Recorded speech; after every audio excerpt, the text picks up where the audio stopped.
let's dive into the topic of the day. But before we do that, let's get to know Chris a little bit more. So who is Chris? Who am I? Who are you? Chris is a certified Notion expert with 4 years of experience in digital branding. He has grown audiences on Instagram, Twitter, and YouTube with a total of 100,000 followers and achieved 10 million views and helped over 90,000 customers, generating over $100,000 in revenue. Chris specializes in creating Notion templates and streamlining business operations, helping others monetize their audience. When Chris moved into this house, at the Lost Creator house, he very quickly became the most popular person in the house because almost everybody is using Notion. So everybody was just trying to get his attention and try to get some help from him, which he gladly did. And the crazy thing is that he has accomplished all of this by the age of 21. So he's just 21 years old. I guarantee that you would like to stick around. I'm not going to take more time here. I think it's time to jump into Chris's story. I know it's going to be very fascinating and very inspiring for many. So without further ado, the stage is yours. Blow us away. The pressure is on.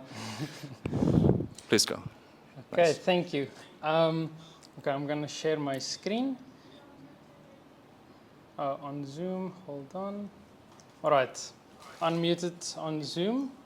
Just first want to check if everything's working. Can you guys hear Chris well? Everything Lovely. good? On my side, it still says I'm muted though. That's okay. Like, you should be muted because we are actually capturing the voice through my computer. All right. Yeah, well, welcome to this workshop. So basically, I'm going to walk everybody just through my journey, like how I've been able to like make money with Notion essentially. Most people think Notion is just for like managing your like productivity, managing your clients or your projects and tasks, those types of things. But you can also use Notion to make money, to build and sell digital products. So that's what this workshop is going to be about. Basically just me sharing my experience, how I've been able to make over 100K selling Notion templates. And yeah, hopefully this is inspiring for some of you and that you get value from this workshop. And at the end, we're going to have the Q&A, which should be fun. All of you can just like ask questions and we will dive deep into whatever it is, whether it's building an audience, monetizing an audience, how to actually like build Notion templates, like the technical aspects. I will show you the dashboard that has generated me the most money. Like half of all the revenue that I've generated was from one Notion template. So I'm going to show what that is. But yeah, without further ado, I'm going to get into this quick presentation that I've just put together, sort of just going through my journey. So yeah, at the moment, I have 37,000 subscribers on YouTube, 2.6 million views on my channel, 90,000 customers, and $125,000 in revenue with Notion. And this is just like one channel. I have previously grown other YouTube channels, Instagram pages, on Twitter. So I've grown on those 3 platforms. And my journey started with a lo-fi channel back in 2020. It was like lockdown. I wanted to create something. I was still in high school. It was my last year of high school. So I was like, okay, let me like start creating something, start creating content, because that's where like everything started to change, is when I shifted from a consumer to a creator. Like that's like the turning point, I think, like in all of your like journeys. It's when you start creating content. So this was my gateway into YouTube. I grew up watching YouTube. Everything, like I grew up playing video games and learning video games, like always like YouTube. So like I loved YouTube, saw other people making money online, and I wanted to do the same essentially. And yeah, so I just started creating like lo-fi videos. As you can see here, it was super simple. It was like easy. You just find music and put it together. Got like a nice background and did this for like 6 months during the lockdown period, like Q2, Q3 in 2020. And then it was final, like my exams. So needed to just like pass high school. So was focused on that, did not grow this channel. And then it was Q1 2021 where I continued creating videos because I wasn't really doing anything else yet. still figuring out what I wanted to do exactly. And yeah, by this time, so like in 1 year of this channel, I grew it to 18,000 subscribers and 3.8 million views, thanks to mainly one video, which was I don't have it here, but a Shogun Japanese lo-fi mix. It's like I did keyword research, so you can use a tool called vidIQ to do keyword research to see what people are searching for, and I saw like Japanese lo-fi is like really popular, and I tried to find like titles. It's like, okay, this one like Shogun is not taken. Did that video and that blew up, and yeah, basically grew this channel to 18,000 subscribers, 3.8 million views in 1 year. And then alongside it, I also grew Instagram pages. So it was like a motivational quotes page, sort of to like kickstart the YouTube channel, even though it's like completely separate niches. I grew this page to like 10K followers in about like 3 or 4 months. And yeah, this was like, it was a lot faster to grow on Instagram than on YouTube. So initially YouTube took longer. So on Instagram, it was like, okay, every day post on Instagram, grow my Instagram page in order to drive traffic to YouTube. And then once YouTube started taking off, it was just on its own. Because that's like one of the key differences when it comes to YouTube and all the other platforms is YouTube and also like Google search, like it's evergreen, it's exponential, like over time. Whereas Instagram, Twitter, like these platforms, you have to post every single day. You have to be active. You have to like talk in the DMs. With YouTube, you can post a video like my video that I posted like 2 years ago is still getting me views and money today. So yeah, it's a lot hard like leverage. Like ideally, you want to be working on things that will work after you've worked on it. That's kind of YouTube. But yeah, so I grew this Instagram page, this YouTube channel. That was like my first year when I did everything, and then like this channel, like I didn't make any money from this channel, even though like 18,000 subscribers, like almost 4 million views, did not make any money from it because one, I did not know how to monetize an audience yet, and two, it had like copyright claims. I was like, okay, YouTube ads, AdSense, YouTube is gonna pay me, all of that, and I couldn't monetize it. I remember it was like I was going to one of my exams. I think it was like my maths exam or something, and I hit like 1K subscribers. I was like, finally, I can now like monetize my channel, and I'm going to be making money before I even end high school. But yeah, that was not the case. Couldn't monetize this channel. So when I got the email, this was, I guess, luck. I got the email where someone asked me to just buy the channel. It's like, okay. I went ahead and sold this channel because I was not making money from it. I wanted to do something else. Like I wanted to actually build a business. And yeah, so I sold this channel for 1.5K. So that was like my first money online, selling my YouTube channel. And yeah, after that, like 1 week after selling this channel, I discovered Notion through one of Ali Abdul's videos. And let me just check here. So yeah, I discovered Notion and I decided to like build a channel around it. Well, not initially. At first, it was more just me playing around with Notion. Like I instantly loved it.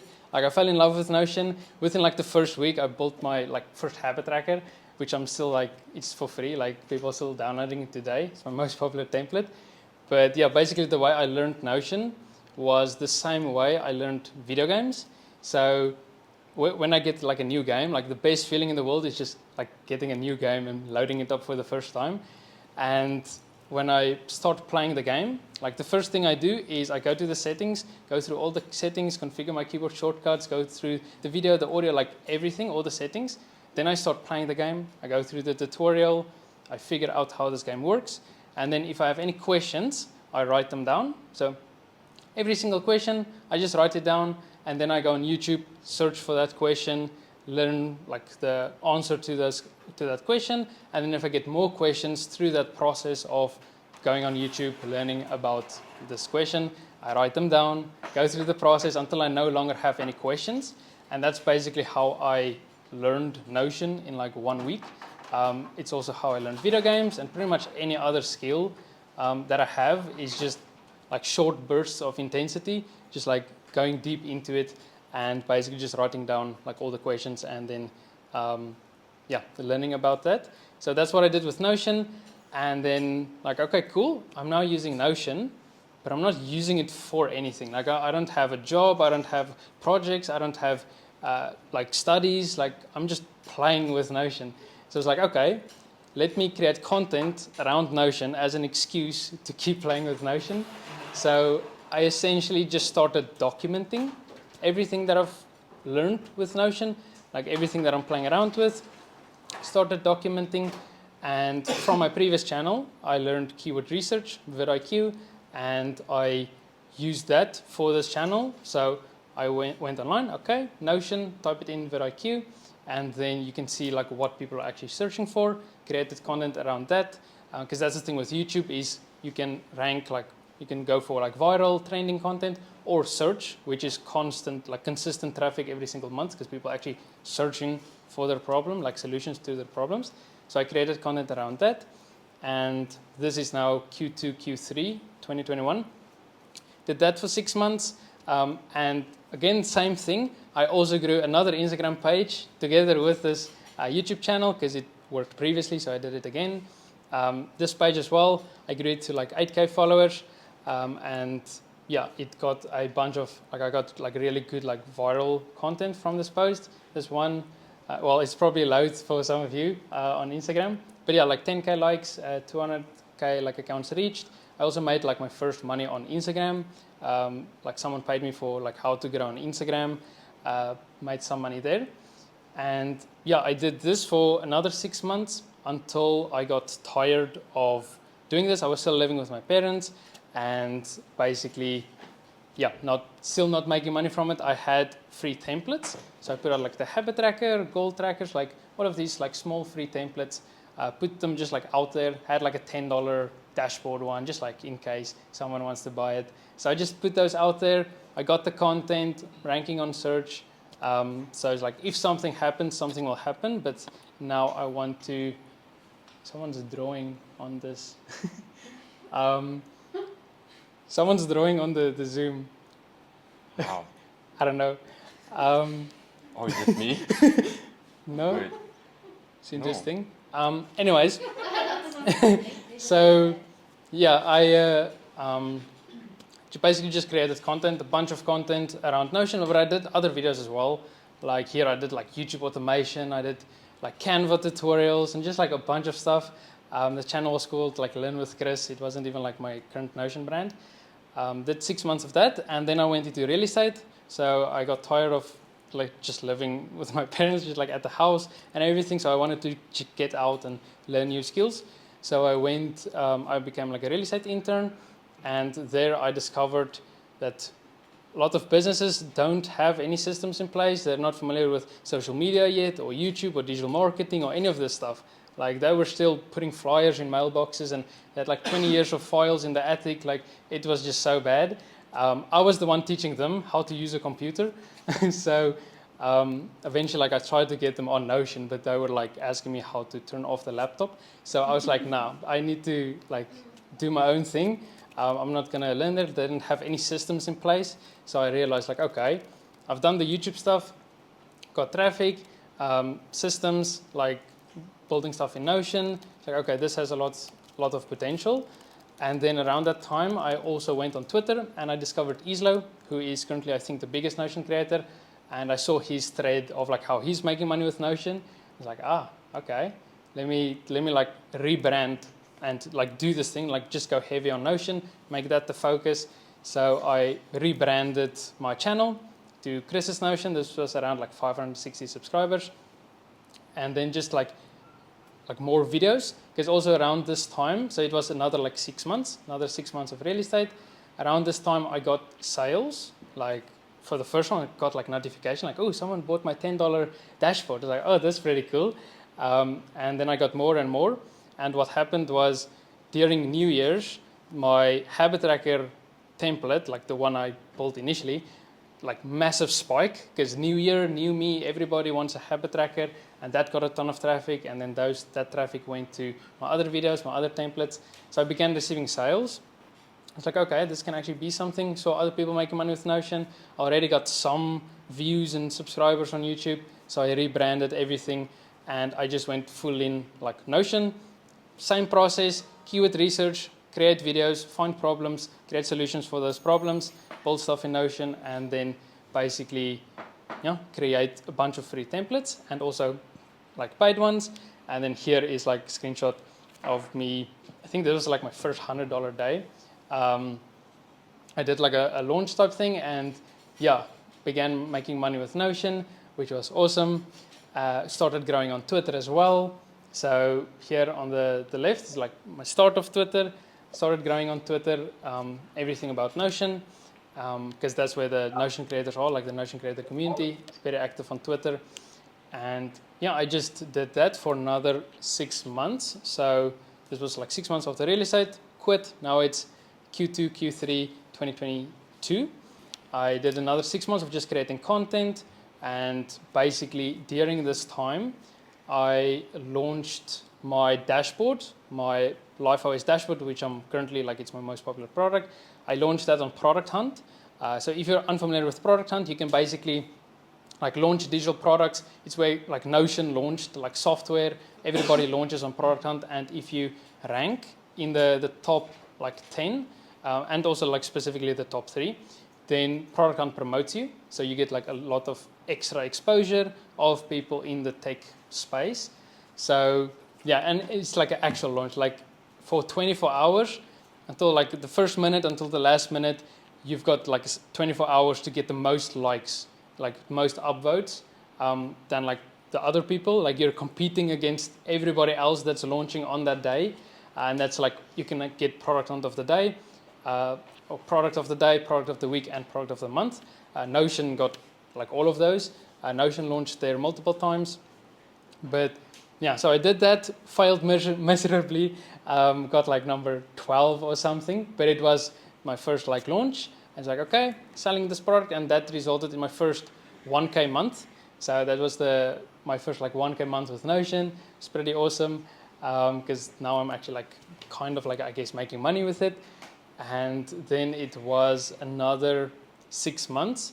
So after that, it was another 6 months where I got into freelancing services, selling my Notion services on Upwork primarily. So I did a lot of working with business owners and companies, helping them create custom builds in Notion. And after doing that for 6 months, I was able to move out of my parents' house, got my own apartment, and here as well. Here's a bunch of, this was now the next 6 months, so me already by myself, living alone. I got to my first 10K month, which was a result of another, the exact same thing as I did before. To get my first 1K month, I did for my first 10K month, which was on Product Hunt, launched my LifeOS dashboard, but by this time, I got more traffic, I'm better at creating content, the dashboard is better, all of that. And I basically relaunched on Product Hunt, and I got number 1 product of the day, which is pretty cool. So my LifeOS dashboard got number 1 product of the day, which resulted in a lot of extra exposure, resulting in my first 10K month. And just continued to create content and just continue with what's working, continue with what I'm doing, creating content. And I got to 100K per month, just iterating and repeating, improving.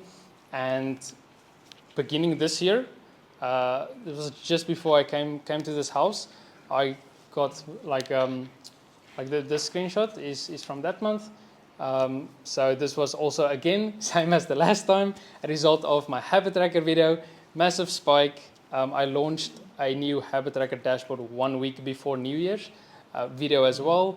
I timed it perfectly, and that resulted in a ton of sales. So that's this screenshot, and that also pushed me over the 100K mark. And there's also just a payout from one of the weeks in January or February when I was here at the house. And and now I've what do you call it? Ended my contract at my apartment, was 1 year there, and now I'm, I guess, a digital nomad. I'm homeless at the moment. And now I got 37,000 subscribers, 2.6 million views, 90,000 customers, 125K in revenue. And then like with all the other channels and pages and everything that I've grown, it's obviously a lot more than this, but this is my focus, is YouTube. And soon I'm actually gonna like do Instagram again, but this will be like personal brand. Like I'm gonna go heavy on my personal brand on all social media platforms. So yeah, super excited with that. But yeah, that's essentially my like story in a nutshell. Just my journey. Basically, failed a lot, like a lot. But like the more you fail, the faster you'll like actually make progress. Like you fail forward towards success. Like failure is success in motion. Like you need to fail. You need to like, if you can fail as fast as possible, that's when you're gonna make the most progress. Because if you succeed, then okay, cool. Like obviously you want to succeed, but you learn when you actually fail. Like you either learn or you earn. So yeah, if you're failing, then like good job, because you're trying new things, you're improving, and yeah, you are gonna fail a lot, but you're also going to succeed. And yeah, it's not like entrepreneurship or like making money online. It's simple, but it's not easy. Like the steps is like, okay, you need to solve people's problems. You have to like figure out what those problems are, solve them, their problems, and that's pretty much how you get paid. Like in a nutshell, like business is simple, like making money online, but it's super difficult, and there's a lot of obstacles along the way, and you have to be persistent, because yeah, success is ultimately just like the persistent pursuit of your potential. Like you're competing against yourself, against your potential, not your peers. Like it's all mental, like it's all based around you, your mindset, and your goals. You have to know where you're going. You need to have direction. And yeah, now I'm here with all of you. And yeah. So we have a few questions. Yes. Is it a good time? Yeah. Okay, Perfect. great. Actually, we have one enthusiastic person in the audience, Owen. He asked you a couple of questions. I'm going to ask the first two. What would be a non-negotiable action in this process? Non-negotiable action. That's a good question. Probably just like removing all of your bad habits, because it's like throughout this process, it's like when you start, you're gonna have a lot of habits. Like that's how you move through time, is through your habits. So if you can cut out all your bad habits and only focus on the good ones, like the reverse engineer your success. Like I want to become this person in 30 days. What is this person doing? So like, is this person doing XYZ? No? Then like cut it out. Like you need to reverse engineer who you want to become. Like who do you want to be in 30 days from now? And then what are their habits? What are they doing every single day? What did they do in order to get there? Reverse engineer the person you want to become. And you need to like become the person you want to be, the type of person that has what you want. You need to become that. You can't just, like you can't be the person you are now and have these results, because the person with these results are not the same person as you. Otherwise you would have had them already. Like you need to become the type of person who has what you want. So then I guess we are very lucky that you already have like a habit tracker that we can use to improve our habits. yeah. Yeah, awesome. Another question from Owen. I feel that my templates are not up to the mark, but this is my perfection speaking. How should I overcome this? Well, I mean, when I started, it was also like pretty shit relative to my templates now. But yeah, I guess like the most important is, I guess it's mainly like three things, like actually like technically like building Notion templates. It's functionality, practicality, and aesthetics. So like it needs to work, it needs to be simple and intuitive, and it needs to look good. Like it needs to, it needs to make you want to use the thing. Like aesthetics is super important because through aesthetics you can simplify the design. Like in order to add value, you need to subtract complexity. So if you want to make your templates more valuable, then you need to remove all the complex stuff. Like you need to have like the least amount of properties. You need to, like it needs to be super simple, like intuitive. Like you should be able to give it to your mom and she needs to be able to use it. Like it needs to be simple. Yeah. And other question here from Jonas. How did you drive traffic to your Instagram and YouTube when starting out? Oh, yeah, good question. So that's why I started. That's why I also grew like Instagram alongside YouTube, because YouTube, it's difficult to like get traction. Once you got the viral video, it's like, okay, that traffic goes to all the other ones. But like on Instagram, you can, especially now, like when I did it, like the first time, like Reels wasn't even a thing yet. But with Instagram and Twitter and these like short form platforms, you can grow a lot faster. And the main way I grew on Instagram both times was hashtags. It was I did like for the first time the whole like follow for follow strategy and everything. But yeah, basically how it works is like if I just talk on like the hashtags, the idea is you have this group of small hashtags which you can rank on. If your like posts on Instagram gets on average, let's say 20 likes, then you want to have 15 hashtags which averages on 20 likes, because you can actually rank on those hashtags. And then you want to have maybe 10 hashtags which has an average of, let's say, 50 likes or a little bit more. And then if you rank on these small hashtags, you get likes from those and they bump you up to 50 likes. And then you rank on the ones that has the 50 like average.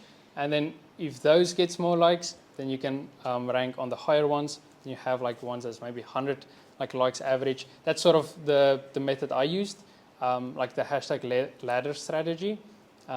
So basically, you don't want to take these most popular million post hashtags with like, you're not going to rank on those. You need like the small ones, the niche ones, the super niche hashtags.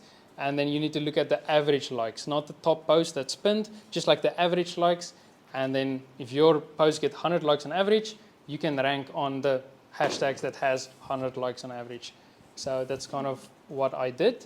And yeah, I tried everything. I did like engagement groups. I did like all of this stuff, paid for promotions, all of these things. But yeah, especially now, like if I'm going to do it like Instagram again now, like Reels is by far, I think, the fastest way to just blow up pretty much anywhere is short form content. So I would just focus on Reels.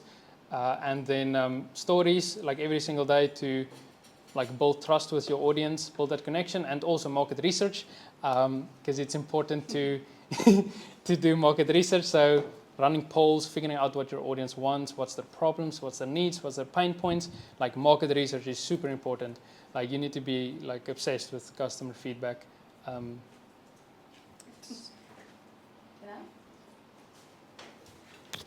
Yeah. Okay. So you talked before the workshop, you talked about the Score app. And so I'm trying to use the Score app. Well, maybe you can explain what it is after my question, but I'm trying to use the Score app to do a market research. And I'm not sure like what type of question should I ask, because it's kind of a game.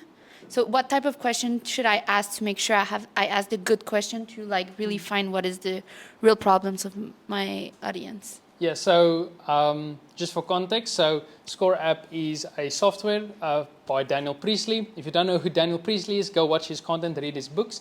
He has 2 books that I would recommend you read, Key Person of Influence and Oversubscribed, really good books. And he has a software called Score app, which you can use to get like do market research, collect data, and just for some like metrics. So normal landing pages converts at like 4%. Score app landing pages converts at 42% because it's a quiz that you can take, and then you actually like at the end through AI, it gives you results and like it helps you understand what type of person you are or these questions. So basically you can use this to collect market research, to do like feedback, like to get feedback from your customers or your audience.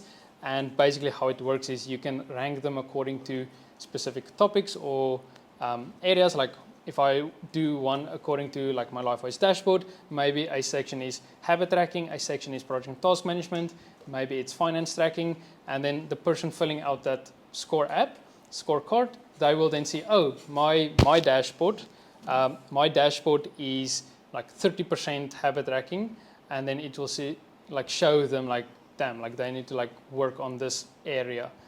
So you can use Score app to do market research, and basically like the quiz, you want to make it in a way where it gives them, I guess, like it shouldn't be from you, like you want this information. It should be like customer focused. So it should be, what do you want them to learn about themselves, not what information do you want to collect about them. Okay. So it's like if you put yourself in your audience's shoes, then what do they need? Like what type of how can I say, prompts? Like you need to like prompt them to ask questions for themselves. Like they need to learn more about themselves. And I would also suggest for any creator to just define your audience, like your perfect subscriber or your perfect follower. Like what's their hopes and dreams and fears and ambitions and goals, and like who are they? Like who is your audience? And then if you have that, you can even feed that into ChatGPT and then just ask ChatGPT, like, based on my perfect subscriber, based on my audience, give me a set of questions or areas that I can, like what I can talk about, or like for the Score app, for example, and then you can plug that into Score app. Okay. And that should, yeah. Okay. Good. Thank you. Okay, let's maybe take one or two more questions from Zoom, then I think we can carry on afterwards. I think this is an interesting one. What's going to be your strategy to build your personal brand moving forward? A question from Lena. Okay. So I'm going to, so on Twitter, I'm going to rebrand my Twitter to just like my personal brand. Twitter, LinkedIn, and Instagram. Those are going to be the three that I go for. I'm not sure about TikTok yet. But yeah, those three. And basically what I'm going to do is, it's like Dan Co. Like if you follow Dan Co, then like this is sort of what he's using. So he has a big weekly newsletter, and then that's the YouTube video and the Twitter threads and the Instagram carousels and the stories and the reels. So it's like you write the content, like what do you want to share, what value do you want to provide, like you write, and then from that you just repurpose it into all the different platforms and the styles. So on Instagram, like specifically, I would like every single day going to do a reel, like at least one, and then every single day on YouTube, at least one video. Every single day, like Instagram stories, I'm going to do posts. Twitter, going to do threads, tweets, just like a bunch of content, but it's going to stem from the core, like what I'm going to write every single morning. So like basically I'm going to, every morning, first thing I do is I just write for like 2 hours or whatever. Like this is what I did back in Thailand, just like write, and then from that you get the content. And also I'm going to be focused on my communities and my clients and all of that, and that is also your content. Like that's also another good rule of thumb, is your content should be the sawdust of what you're doing. So it's like you do your thing, whether it's you're helping clients, you're engaged in your community, you're doing this or that, and that's your content. Instead of like thinking like, oh, what should my content be? It's like, that's your content. You just repackage it and change it. So yeah, basically gonna write every single day and just repurpose and create content for like all the social media platforms. Okay, then let's take one more. This is for Menton. What is the future of Notion consultancy? Like the only risk that I can see is depending on an application, completely on Notion. I would like to know your perspective. So is he like asking about like becoming a Notion consultant? I think that's what he is trying to be. Yeah, so I mean, Notion is still very new. Like it's still in the beginning stages. Like I think in 10 years from now, everybody will have like adapted to Notion, because it's sort of like the same level as like Microsoft Word and Excel or Google Docs and Sheets. Like it's big, and especially if you can make money from it, like all of this, like a lot of creators, like they're gonna eventually sell Notion templates as digital products. If there's a creator with 100,000 subscribers and they sell something like a Notion template, then their audience is gonna also get into Notion. So just in terms of that, like the growth of Notion is a lot. Like it's like in 2022, it was the app that grew the most. Like it grew with 240% in 2022. So in terms of the market, it's definitely a good market to be in, and there's not going to be a shortage of people who need help with Notion anytime soon.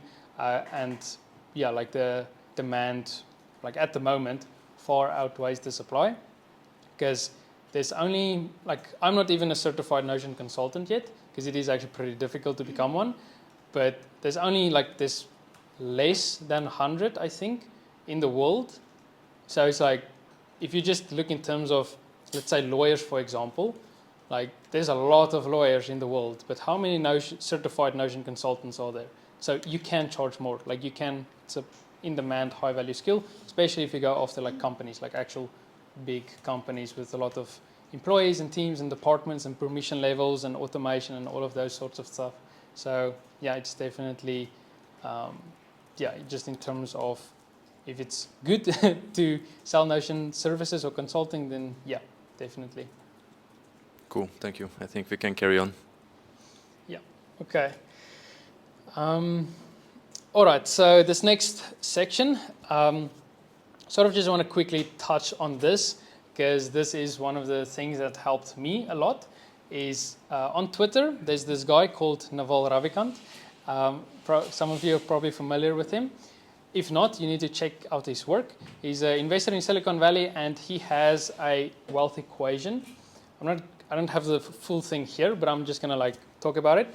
So in a nutshell, you need three things to build wealth, which is accountability, specialized knowledge, and leverage.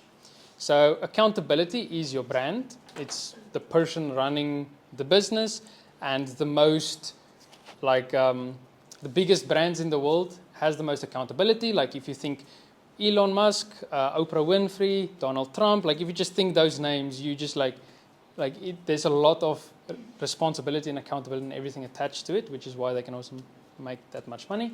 So accountability is a very important thing, which is also one of the reasons I'm going to get into my personal brand, because it's more accountability.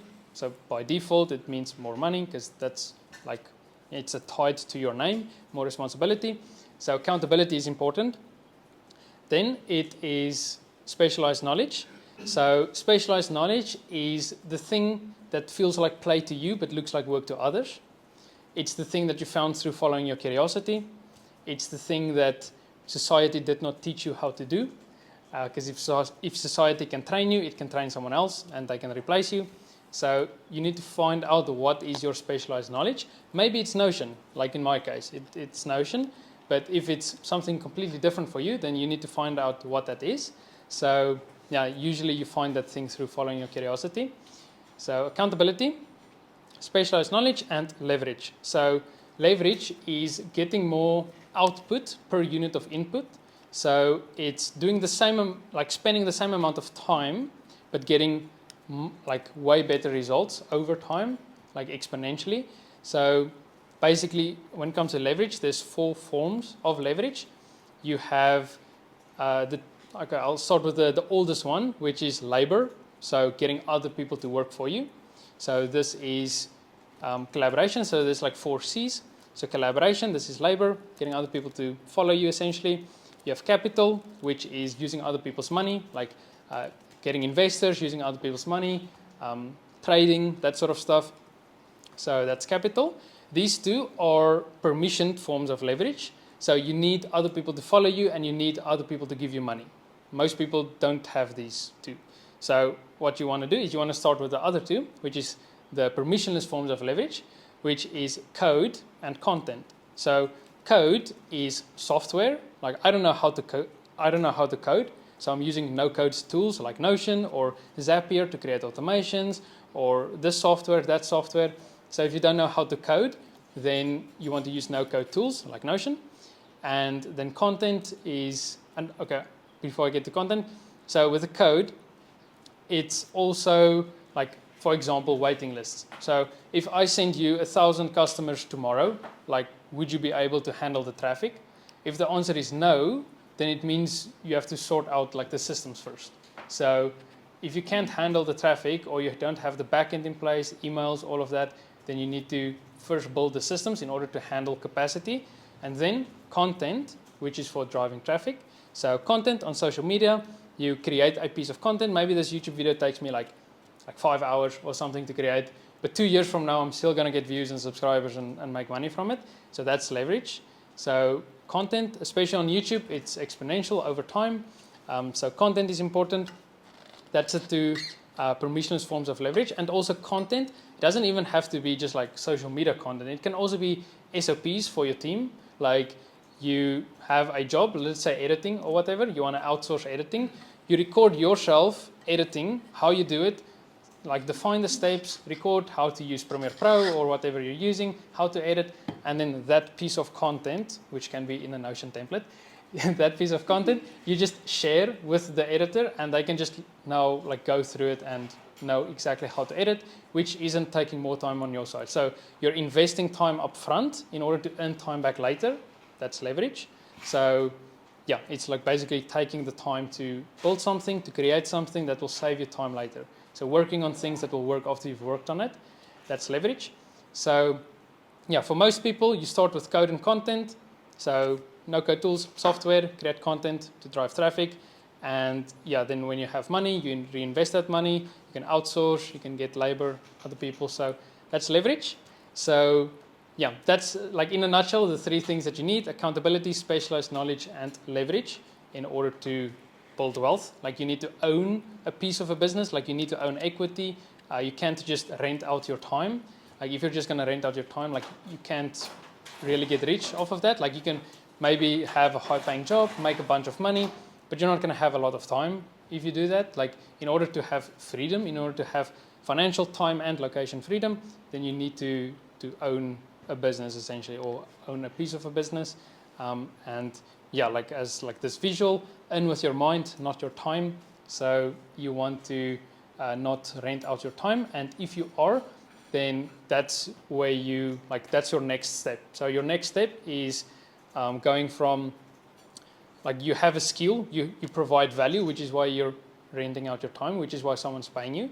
Now you need to figure out how can you get leverage in order to not have to directly trade your time for money, but then create something, create an asset, whether it's digital, like a piece of content on YouTube, like just create assets that will like basically get you leverage in order to not have to rent out your time.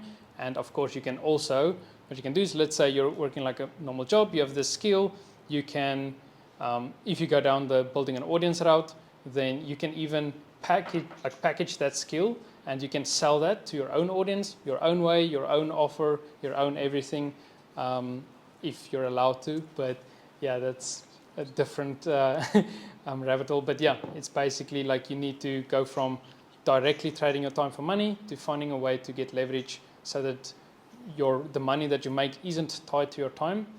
Even if you're still working your job, like you need to just get this so that you can like start building that up, because it's going to take time. But you need to get that going in order to not trade your time for money. But yeah. Before we move forward, we talk a lot about money. What is money for you? So money is a measurement of value. So it's like centimeters or inches or kilometers. Like it measures value. It's not like real. It's not like it's ones and zeros on a screen. It's pieces of paper.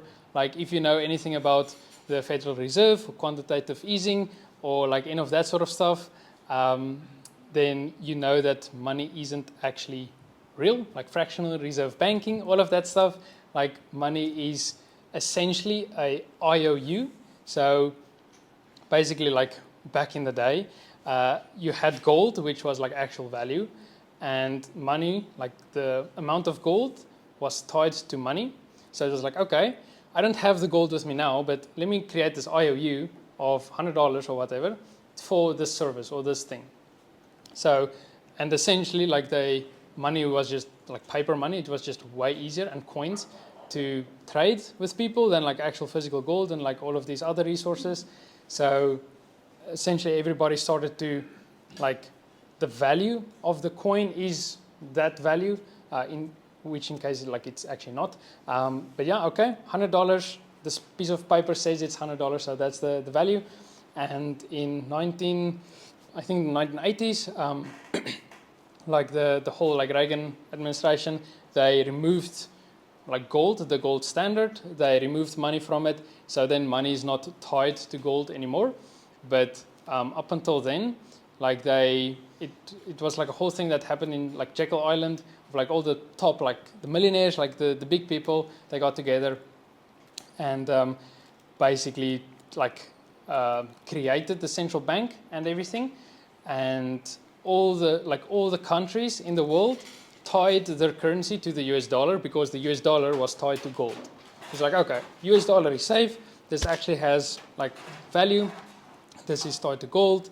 And then when it got removed, so it got removed from the gold standard, all the other currencies, like all the other countries, it's still tied to the US dollar, and now it's just like the US dollar.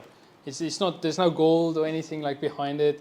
Like there's banks that has gold, obviously, but yeah, it's essentially just measurement of value. Like it's not like you can't. How can I say? It's money shouldn't be the goal. Like because money isn't like you have $1,000. Like most people, the way they look at money is like, I had $1,000. Now I spent it. Like now I don't have any like $1,000 anymore. It's like no, you got this thing now, which you can use, which is actually useful, or whatever it is. Or like if you go to the grocery store, it's like that's why you have money, so you can buy food. It's not to have money; it's to like use it. Like you can save it to buy something later, but like the value is in the thing you can buy with the money, not the money itself. So yeah, money is and it's also elusive. Like it's if you secretly despise wealth, it will elude you. So if you have a bad relationship with money, which most people do, me as well, had to work through that, like the scarcity mindset, but it's as a result of school, your friends, your family, like even just Hollywood. Like if you think about it, like name one movie where the rich person is the good guy. It's like if Batman. okay, but yeah, it's like most like information and stuff, especially like from the government side and society and everything. It's just yeah, like people have a very bad relationship with money, and you need to fix that. Like everybody needs to fix their relationship with money if they want to make more. And money is good. You need to actually value money. Like it needs to, like your relationship with it needs to be healthy. You need to understand like making money is a good thing. You should be making money because it means you're providing value. You're helping other people. You can use money to take care of your friends and family. So money is a good thing. You need to like actually work through that, I guess, like the scarcity mindset. And how did you change your mindset about money? So a lot of internal work, a lot of meditation, a lot of just going deeper into yourself, just like doing the actual inner work, because like you can't expect to, like again, like what I said before, of you need to become the type of person who has what you want. You need to do the internal work. And I also talked with you about it. It's like if you look at a tree grows two directions. So a tree grows gravitropically, which is towards gravity away from light, and a tree also grows phototropically, which is towards light and away from gravity. So you can't, like a tree can only grow as tall as the roots are deep. So you need to do the internal work, build the foundation like internally, and then you can actually get the results, get the fruits of your labor. But you have to like do the internal work, and yeah, meditation helped a lot, and also just journaling. So like self-reflecting, why am I thinking this? What's my belief? Where did it stem from? What do my parents think about this thing? Why have I adopted their belief system? Is it benefiting me? Yes or no? No, okay. What are the reasons? So just doing a lot of like reflecting, journaling, and just figuring out like, why do I believe this? Like, why am I thinking this way about money? Like, it's not serving me. It's not helping me. Like, where did I learn this? It's like, oh, I got it from my parents. Where did they get it from? Like, oh, they got it from their parents. Like, okay, where did they get it from? It's like, you need to not just accept everything. Like, you need to question everything. You need to ask questions. You need to do the inner work and basically try and like fix your relationship with money. You need to, Is there like a book or like a person you would recommend? Like that you read and that like helped you, or it was really just journaling? Oh or no, like so like definitely like content. Like you need to switch the content that you're consuming as well, because what you consume is what you talk about, and what you talk about is what you think about. So like the content that you consume, you need to change that as well. And books that helped me the most was like Rich Dad Poor Dad, even though that's like cliche at this point in the business world, but it's like that book is like showing like this, like both mindsets of like scarcity mindset, abundance mindset. So that book, and there's a lot of I'm trying to think what was the other book. I can maybe get like a list of the books, and then I would like add that in, because I think that would be useful. But yeah, that was like the very first one that sort of just like switched everything for me, and where it kickstarted everything. But it's also, when I read that book, everything that I was learning, I was writing it down, and I was like just writing, just had a book where I can just like write stuff. So like just journaling is important, meditating is important, asking questions is important. So yeah. Thank you.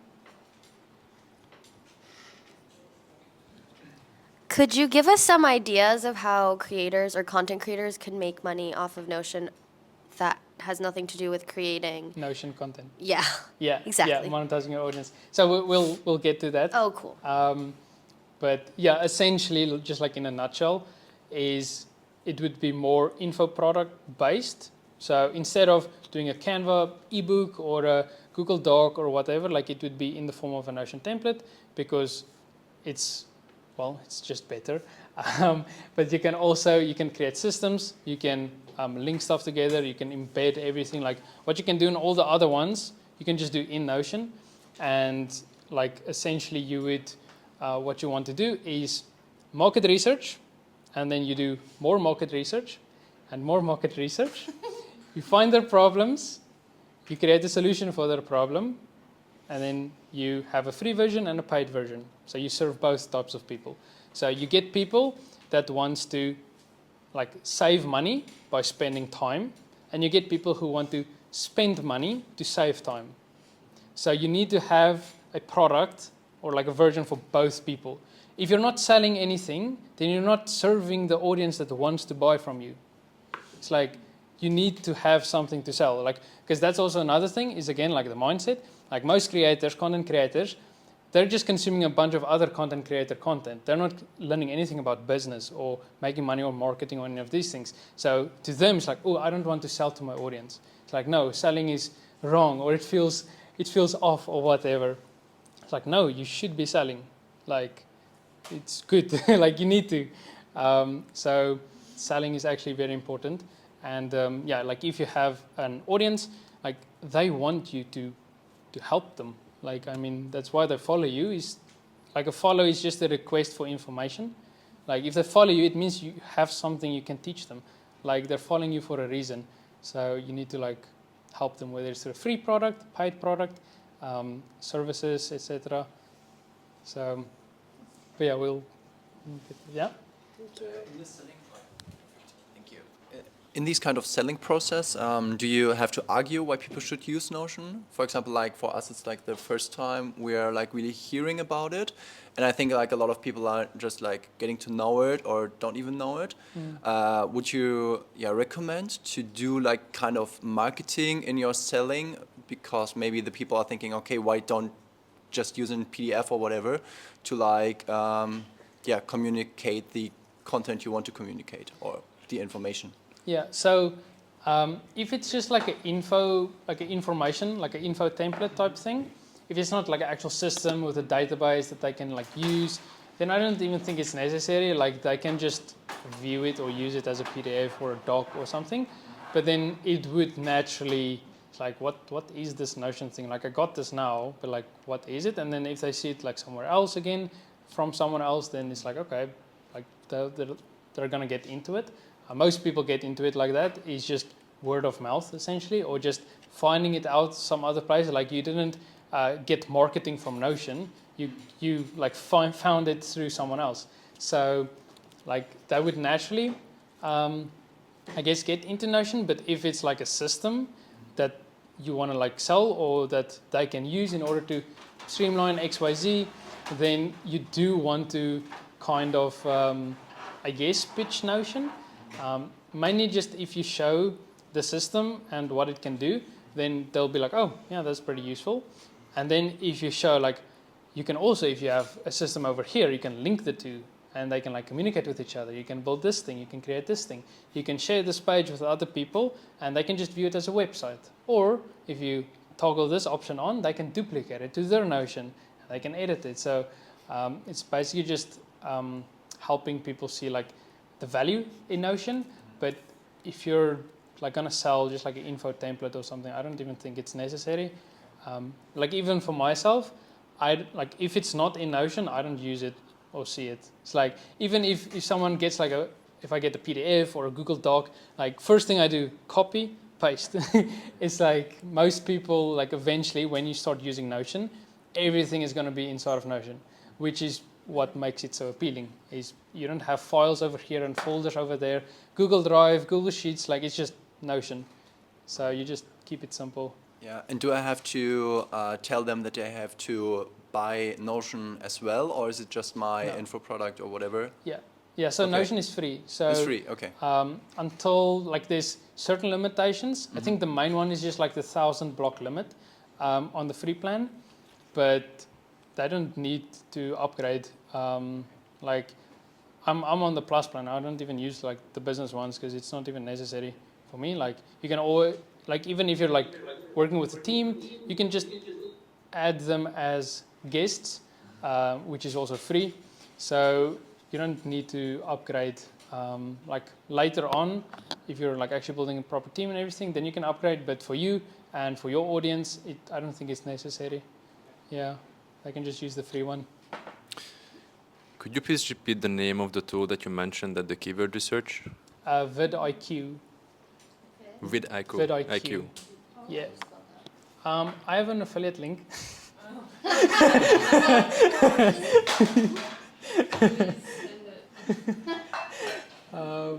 Yeah, and there's my numbers in case anybody was curious.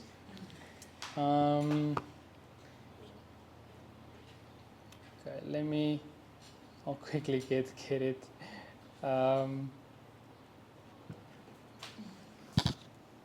Yeah, this one. Okay, I'm just gonna like drop it in the chat. And dropped it in the chat. So if anyone, I can show it. So here's vidIQ. Let me quickly like show how to use it. So I'm currently on the keyword tab at the top. Like you can see like your stats and daily ideas and stuff, but this is like the main thing. So here, if I just type in Notion, for example, then I can go to related keywords and I can see 3.1 million people are searching for Notion every single month. And the competition is very high, but it's still like a green score because it's like way more demand than supply. And here you can see like other related keywords. You can rank them according to competition, search volume, matching terms. So it's just like according to your keyword. So let's say if I do habit tracker, so Notion habit tracker, type that in, it's like, okay, 90,000 people are searching for Notion habit tracker every single month and the competition is low. So like, this is a good video. This is a good video idea because this will get views. Yeah, so that's essentially how you just poke around in vidIQ, you just do keyword research until you find like keyword that is like this. Even if you don't find it, then like you just use related keywords, go here, matching terms, habit tracker Notion, 73,000 people search for this one, which is pretty much the same thing. How to make a habit tracker in Notion. You can also go to questions, see like the actual questions that people ask. So yeah, you just want to use this for, to figure out what people are searching for. And this is specifically for YouTube. So this isn't for like other social media platforms, but I mean, if you want to learn something, then most of you, I think, also just goes to YouTube and search for it there. Or you Google it, but even if you Google it, it will show the YouTube videos and you then click on the YouTube video. So like doing this, it does show pretty accurately like what people are searching for. So in your niche, like even like this is obviously not just like Notion related, like in your niche, you go here, you just type in your niche words. Like type in some keywords of your niche, the most frequently asked questions that your audience is asking you, just type them in here, like the keywords, and then you'll be able to see what people are actually searching for, what's in demand, what's the problems that people face, and then you create content around those problems. So yeah, because that's how you build an audience, is to just solve people's problems for free. They follow you because they want to solve their problems and learn more. And then if they want to get to their goals faster, then they can buy your product or your service or whatever. Yeah. Okay.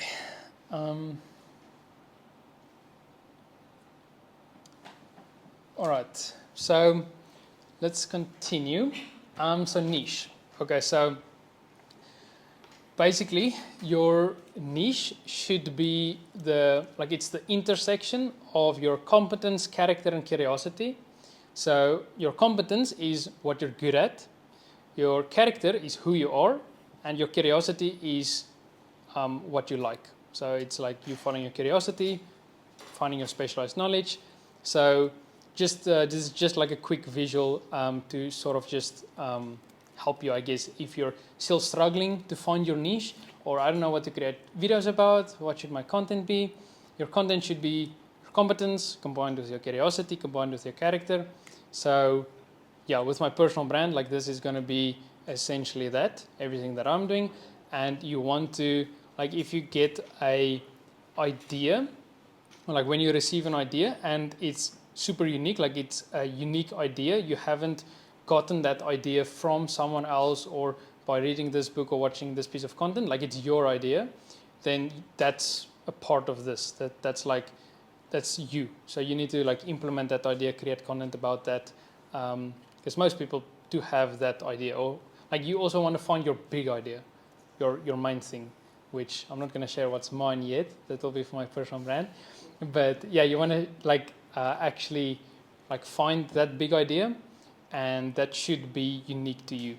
Like it should be who you are, what you're good at, and what you like, essentially, like your niche. And then you just create content around that. Because yeah, that's essentially how you escape competition. You escape competition through authenticity. So nobody is as good as being you as you. So you need to just be yourself. You need to be the best version of yourself, your way, your style, your aesthetics. Like you just need to be you and create content around what you like, who you are, and what you're good at.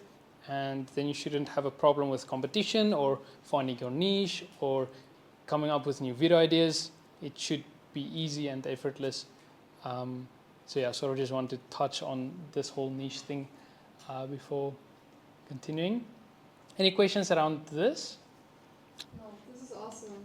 I Cool. love what you're saying. Thanks. Okay, so the 10 steps I took to make 100K. So this is like I didn't make it super specific to Notion. It's sort of a little bit more general, but I'll tie it into like how I've like done it personally. So the first one is to just like master a skill. You just need to have competence in something. And the way you become competent is through consistency. Consistency creates competence. You have to like put in the work and the hours in order to actually become good at a certain skill. And you need to get high value skills and high leverage skills. So you need to have skills that make you money and skills that make you time. So Notion is a form of a high leverage skill. Selling Notion templates is a form of high value skills, a high value skill. So yeah, you want to solve problems. If you want to make more money, you need to solve more expensive problems. It's actually super straightforward. Yeah, you need to become obsessed with learning just like your skill, like whatever that is to you, which is most likely your specialized knowledge. So it's the thing that you found through following your curiosity. You need to just go deep into that because that's usually where you need to focus on. Like following your curiosity will lead to the thing that you should be doing. So you need to find that skill, you need to master it, you need to become good at it. Yeah, you need to just do that until you become like the best at that thing. And yeah, like each day you just set aside, like you can even just put a timer on your phone or something like, for this next 30 minutes, 1 hour, 3 hours, I'm just going to be learning and improving this skill. So just like practicing the specific skill, playing around with it, improving, trying new stuff out. Write down all of your questions as you like go through that process. Take those questions, go on YouTube, search for those questions, go through that same process. Just like learn the skill, and you can learn pretty much any skill, just like the basics, the foundations, in 1 week. So yeah. So yeah, you need to master a skill. Then you need to sell your skill. So like trade your time for money. So ideally you want to do this online, because then you already have location freedom. So there's like 3 freedoms, which is location freedom, time freedom, and financial freedom. So with location freedom, like if you sell your service online, then you already have the location freedom. And you can use sites like Upwork or Fiverr to like get jobs. I did my freelancing when I like sold like my Notion services on Upwork, which worked really well. And yeah, basically just getting clients, selling your skill, getting good at it, and also like doing it for other people, making money. And yeah, you can read Alex and Mosey's $100 million offers in order to help with that skill. And then also when you're starting out, then it might be difficult to sell your skill as a service. So what you can do is you can offer it for free for, let's say, the first 3 people, just like the first person, in exchange for testimonials and a good case study, and to practice and go through the process. If you don't feel comfortable selling when you haven't done the thing yet, then you can do it for free. So that's step number 2. And then document. So everything that you're doing here, the skill that you're learning, the money that you're making, the clients that you're getting, you just document it. So you need to show what you learn through what you create. You need to document what you're doing. It's again like your content is the sawdust of what you're doing. So just document your process. Pick a platform. Pick the platform that you're the most familiar with, the one that you enjoy, the one that you consume on. That's your social media platform. Like stick to that platform, learn it, create on it. Don't just be a consumer, become a creator, and then like document what you're doing. And yeah, define your perfect follower and understand who you create content for, which is most likely your past self, like your older version of yourself is most likely the person that you're going to help. Because when it comes to like business is the next natural progression after self-improvement, because self-improvement is solving your own problems. Business is solving other people's problems.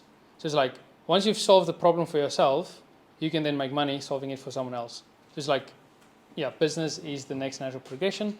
So yeah, most likely the person, like your ideal, the person you create content for is your past self, because you've already solved their problems.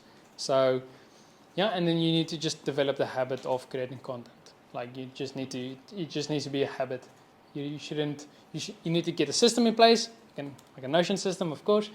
Get the system in place and just develop the habit of consistently creating content over a long period of time, because it's going to take time. Like making money online, like it's not fast, like it's going to take a while, but you need to be okay with that, and like enjoy the process. And you need to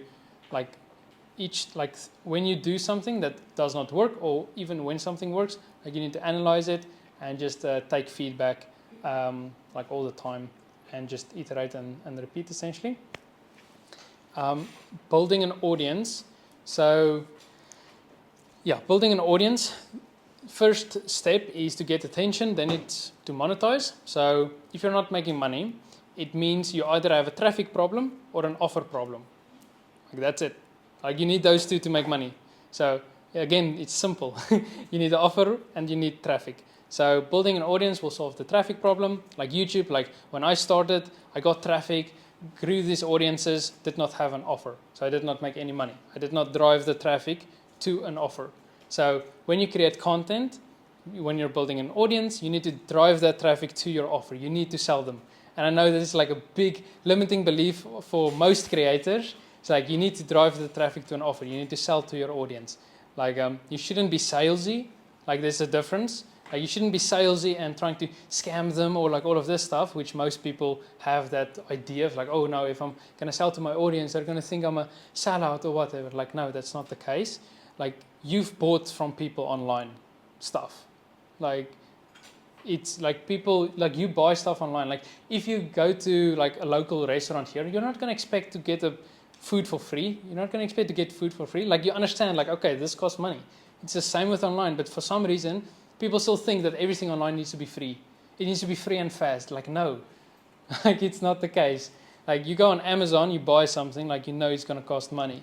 It's like same with your audience, same with your products and your services. Like you need to essentially train your audience to like that you create offers that you're selling. Because there's also another thing which I had to learn, which is to not friend zone your audience. So if you constantly just do free stuff all the time, everything is free, you're training your audience that everything is going to be free. So you need to train them that no, you're selling as well. You're making money. You're going to create this offer. They're going to buy. There's going to be a discount. There's going to be a promotion. You're going to do a campaign. Like you need to train them that not everything is going to be free. Like you can have stuff for the free people. It's perfectly fine. But you also need to have stuff for the people who want to spend money. It's like me, for example. Like if I have the option to choose between something that's free, that's going to take 3 months, something that's paid, that's going to take like 3 days, I'm going to pay for the thing. Like I want to get to my results faster. And it's usually also even just the perceived value. It's like if it's the same product, but one is $50, one is $150, then you immediately think the $150 is the higher quality product, even if it's the same product. Like it's really like they did a blind test, it's like scientifically, they did like research and stuff. It's like they gave a group of people, it's like a blind taste test, 3 bottles of wine. One had like a cheap label, like a $1. One is like more expensive, and then one's like a super like high, like overpriced wine almost. And everybody said the most expensive wine was the best, but it was the exact same wine in all of them. It's like that's just how our brains work. Is we see money, we see this dollar symbol, and we attach value to it. It's like price is what you pay, and value is what you get. So if you create an offer or a product or traffic or like a service and you drive traffic to it, then the conversion rate essentially, like the amount of people buying, is if the value is more than the price that they pay. So that's essentially like in a nutshell how you price things. And we also talked about it. It's like it needs to almost feel like you're giving away too much for the price. Like that's kind of what you want to get to, because then you're not going to feel like, oh, I'm trying to sell to my audience or taking from them. It's like, no, you're giving them almost too much for what they're paying. So that's what like the point you want to get to. Yeah, where was I? This was a total side tangent. Yeah, so building an audience, basically just solve people's problems, find out what's the problems and then solve them. You can get into groups and communities. Reddit was a good one for me as well, like the Notion Reddit community, and you can like post stuff there. Like find your community. There's most likely one on Reddit. Find groups, and you can provide value there, grow your audience. Or like I've also just like built other audiences to drive traffic in between, like cross promote, and yeah, just focus on building an audience, get attention, and then you can like monetize that attention. And yeah, okay, so getting into the monetization part, which is free digital products, aka Notion templates. So this doesn't have to be like a habit tracker or something. This can be like an info product, as I've mentioned. So based on your audience, whatever niche that you're in, you can create an info product around that niche, like around your niche, and that can just be like a free product. And ideally, this is through market research. People tell you what's their problems, and there's different ways of doing market research. Like you can put up a poll with 3 options that they can choose from, and then it's like, oh, okay, people want this thing, because majority of the votes is this thing. Or you can direct them to a form or a score app or something, and then they themselves tell you what's their problem, and then you categorize their problems. And then out of the problems that they give you, you get the different options and the different tags, essentially.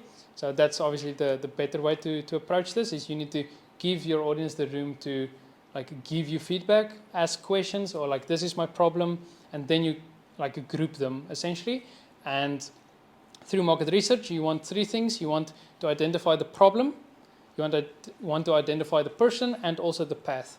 So I help person to promise, which is the opposite of the problem, by path. So you want to, through market research, at least understand who your audience is. There might be three main buckets.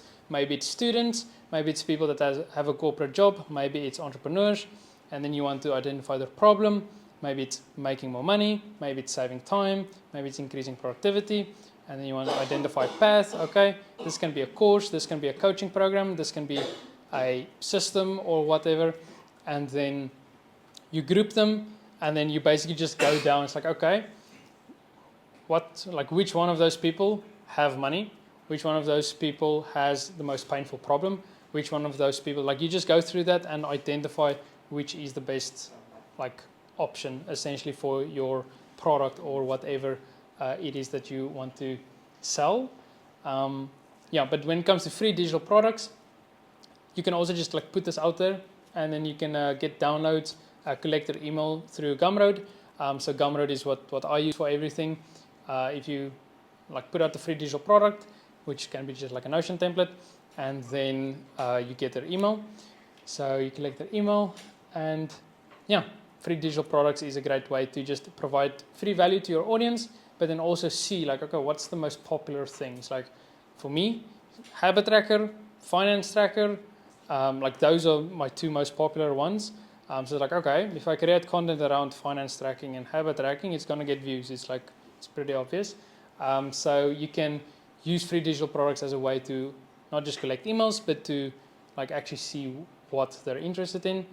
And you want to do this before a paid thing.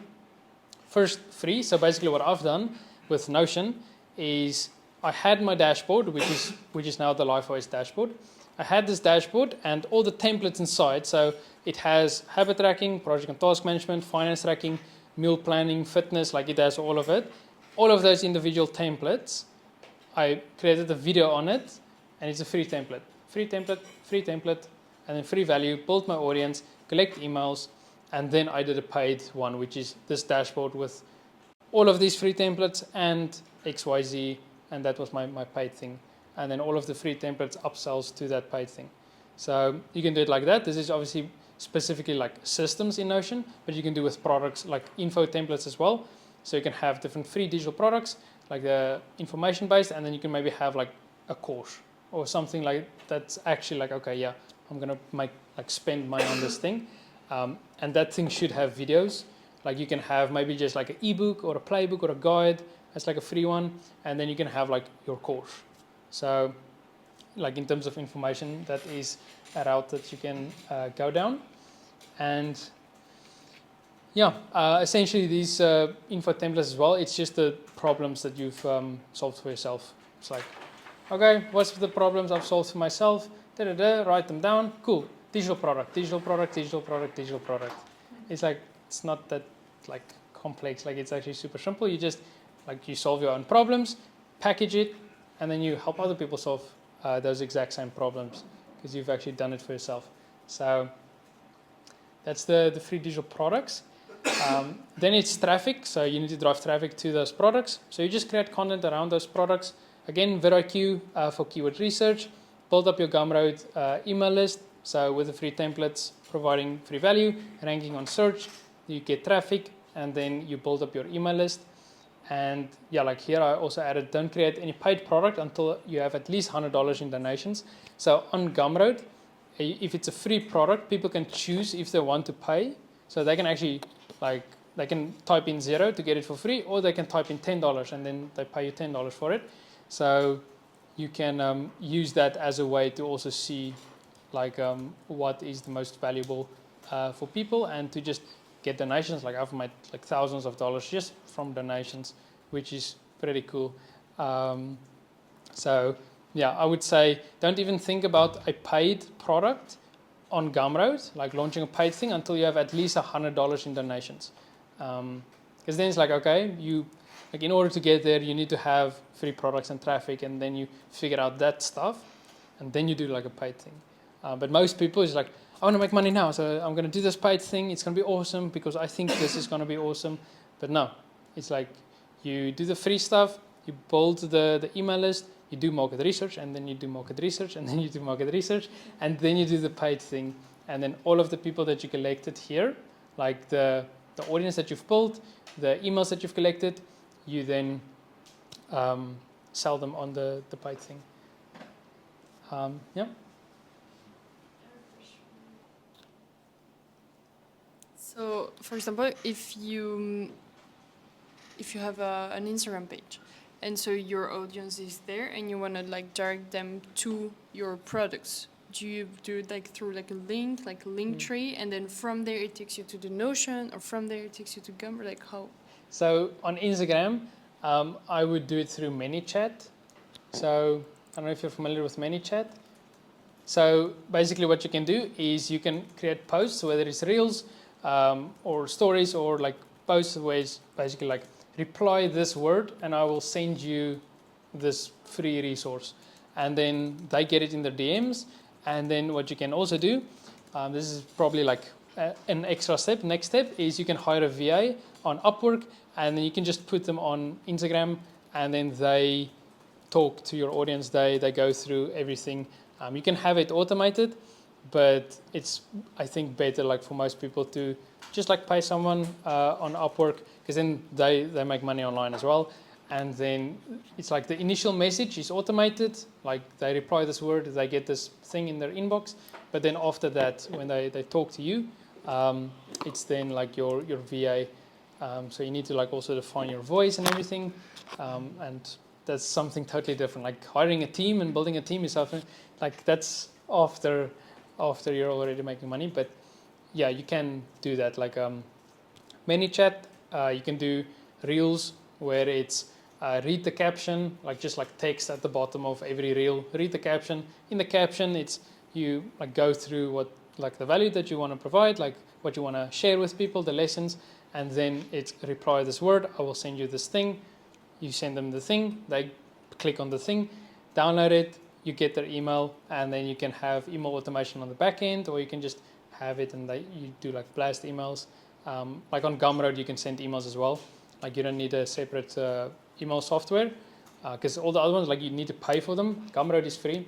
They just take 10%, which is like oof, but they have everything. Like you don't need to worry about VAT. You don't need to like email stuff. Like they just have everything. It works. And most, like especially in the Notion space, everybody's familiar with Gumroad and how it works. So yeah, I would do that. But you can also do polls on your stories, and then they vote yes or no. If they're interested and they voted yes, then you just DM them. Like you can even just do that. There's multiple ways to do it, but I would do those. That's probably the easiest. Yeah.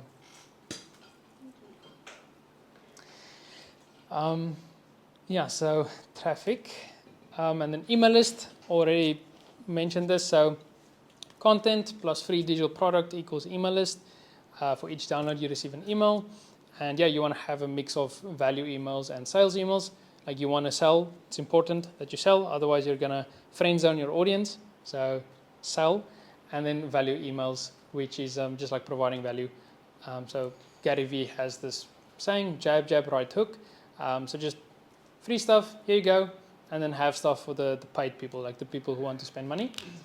And yeah, you don't need fancy email sequences and automations and stuff like that in the beginning. It's good to have, but it's like extra, like a software and everything, and most people don't need that or even know how to do that. So in the beginning, it's not really that important. Like most people think like, oh, I need to have like all of this mapped out and like automated and set up, and it's like, no, you just like email, send, Like just like keep it simple, especially in the beginning. Just keep it simple, because yeah, simplicity scales, complexity fails. So you need to just keep things simple. Yeah, so that's emails. Product launch. So you want to launch a paid product. So for me, it was my LifeOS dashboard. I will show you like the dashboard in a second, but it's basically like, okay, I got this paid product, so got this thing, and now I just like stripped it apart, and that's my free products and the free content to build my audience, to build value, collect emails, but ultimately it's going to funnel them into this paid thing. So for me, it's a Notion dashboard. For you, it might be something different. If you're completely like information based, like you can have like, this is also another thing is if you are a coach or a consultant, like if you have a service, if you can help people get a specific result, what you can do is you can systemize your service. So you can take your service, you can turn it into a system that people can go through. There can be like information and courses and like stuff inside, but that you can sell as a digital product. Like you can just systemize your service and just sell that. Or it's like you give your clients that, and then there's like ongoing support and like extra, like you walk them through it or whatever. But yeah, that's a thing that you can do. So if you're like content creator, you have a service that you're selling, you can, like it doesn't just need to be an information template. It can be a system, but information system, like a system they can use. Maybe it's to grow on Instagram. So it's like, okay, here's how I manage and track my content for Instagram. And then inside there's like courses and videos and stuff explaining how to use the system, but also how to grow on Instagram and the strategies and all of those sort of stuff. So yeah, you can do that.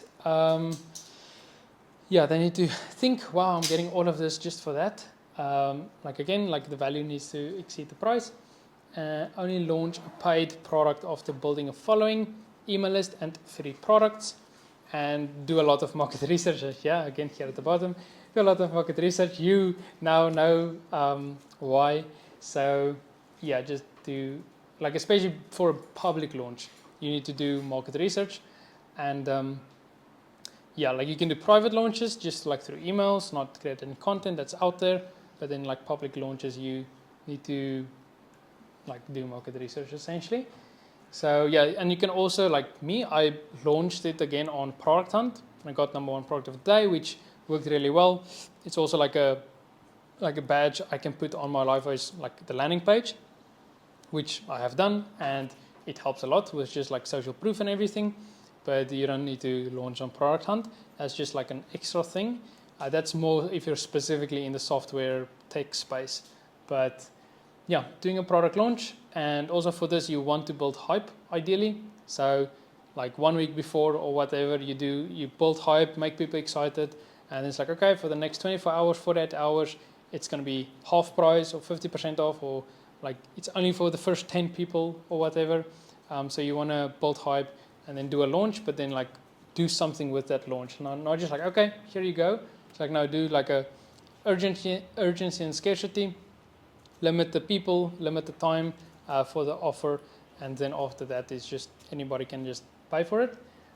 Or you can, like there's different ways you can do stuff. You can do it like you close it down, so only X amount of people can buy this thing every month. Like that's also a strategy. But yeah, you want to do a product launch and sell. So basically just drive traffic to your offer. So offer is essentially leverage, because it's a piece of content that makes you money. You drive traffic to the offer, you get money. So it's like a VSL, video sales letter. You don't have to hop on a call with someone and talk to them and then they give you money. It's just like you drive traffic to your offer. So once you have an offer that works and it's converting, then you just create content around it. You just drive traffic to your offer, and yeah, you should make money from it. Like yeah, once it works, just stick to it, and then just create marketing, like videos around it. And yeah, like the base marketing doesn't feel like marketing. And yeah, create content about your product from different angles. So you can, like if you have a thing that sells and it's good, then the marketing needs to be like different every single time. Like you want to sell one thing 1,000 different ways. So that's essentially what the point that you want to get to. Whether it's you using the thing, how to use the thing, how to build the thing, customer using the thing, how other people, like what people think about the thing, like just different angles about your thing, and iterate and repeat. So then it's just a matter of just selling, improving, iterating and repeating, just getting better at every single step of the process of doing all of this. Outsource work to people that's better than you. So yeah, like outsourcing is super important, delegating, automating, finding people on Upwork. So I use Upwork for everything. Like even if I just have a question on something, like I want to know about this specific thing, I put out a job post on Upwork. I get people to come to me, like people who want the job. I pick like an expert or maybe 3, hop on a call with them, talk to them, learn about this topic in detail from an expert fast, and then if I can see like, okay, I like actually need help with this, then I hire that person. But yeah, that's a quick way to just get information as well. You can even, like I also do it just like on YouTube. So if I search for something on YouTube and I see the person has a Calendly link in their description or their bio, I just book a call with them and then I let them tell me basically what I want to know, or like I ask them the question, and maybe I work with them as well. Like that's what I've done with, like I'm setting up my business in Dubai. Like that's how I found that person. Is same process, go on YouTube, search for my problem. Okay, I like this person's content, hop on a call with them, cool. So like it's quick, learn about everything instead of like spending a lot of time searching here and there, going all these places and like consuming the content. You can also just like hop on a call with a person. But yeah, like Upwork, important. I use that a lot for outsourcing a bunch of tasks. I've spent a lot on Upwork, just outsourcing, and yeah, it's a really good place to not just do freelancing when you're starting out, but also to actually outsource and delegate work, because it just keeps everything easy. You can have like hourly contracts, and you can see the person like on their side. Every 10 minutes, it takes a screenshot of the screen, and then on your side, you will then see what they've worked on, how active they were. You have like a work diary that you can keep track of and everything. So I would recommend Upwork.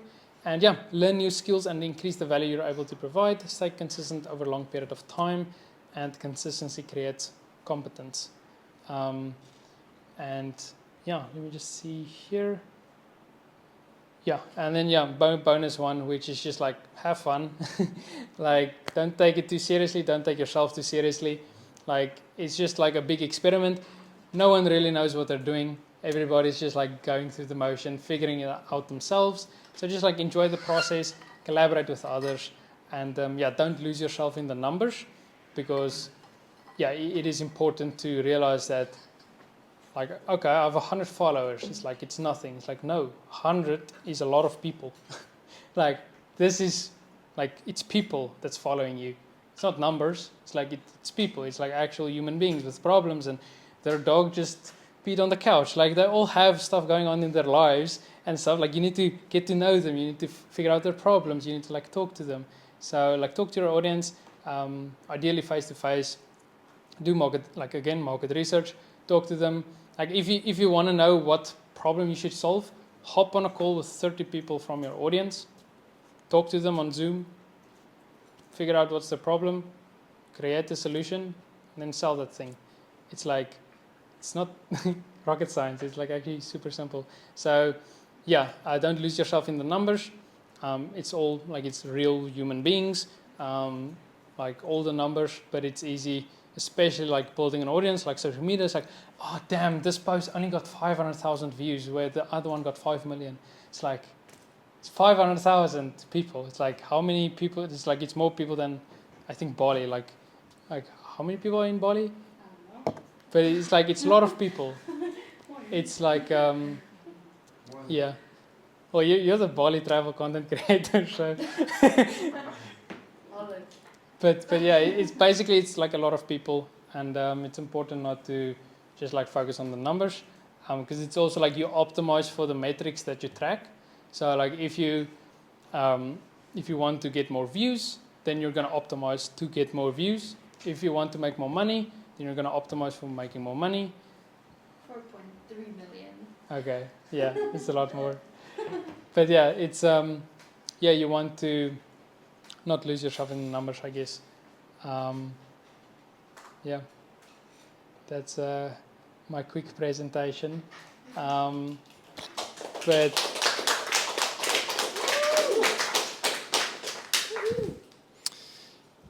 Anybody has any questions in the audience here? Chris, I don't have a question, but I just want to say huge compliment. This was an amazing presentation. You shared so much value. I feel like you subtracted very important information from many books and things that you learned in practice, and you shared it with us. It was so good. I really enjoyed every second of this presentation. thank you, thank you. Thank you. I was gonna say like almost the exact same, but it was really, really good. I don't have a question, but I think also it comes from the mindset. First, like just embodying the thing, and then you become it. And yeah, just listening to you, and it's crazy. You're only like 21, and everything you've accomplished just personally is amazing and like very inspiring. So thank you for putting this all together. Thank you. Like, there's a really big value in this. Thank you. I'm not gonna give you a compliment, but you already know my opinion. Yeah. So we have been talking a lot about how to make money online. If somebody wants to get started, what do you think should be the first step that they do? So I'm first just going to pitch my offer, which is Notion Profits, which is a new school community that I'm building, in the process of building. I'm going to be launching it next month. And my personal brand is going to be like all about this, how to make money, like how to grow and monetize your audience with Notion. And yeah, it's going to be basically a paid community. I have a free community already, like 800 members inside, Notion Wizards on school. And that's going to be the free version. There's like a full Notion course and everything inside. And then Notion Profits is going to be the paid community, which is helping you turn your Notion skills into cash, like turn your passion for Notion into profits. And if you're a content creator, monetizing your audience with Notion. If you're a business owner, helping you add digital products to your ecosystem. If you're a coach or a consultant, helping you systemize your service and selling that as a digital product or just as like a bonus for your service, because it will increase the value. So Notion Profits is going to be all about making money. So first you learn, then you earn. So that's kind of the idea. And right now, I'm also going to send this out to my waiting list that I have for Notion Profits, my free Notion community. Like the price at the moment, like eventually the price is going to be like $150 at some point. I'm going to launch it for $50. The price is going to increase over the month of June. But for now, everybody on this workshop, I'm going to open it up for $25 per month. And you're going to get access to me as well as other Notion creators, my network. I'm going to build like entire Notion Profits course. We're going to do challenges like the month of June. We're going to do a Notion Business Bootcamp, which is just going to be like an intense sprint of like helping you make your first dollar online with Notion.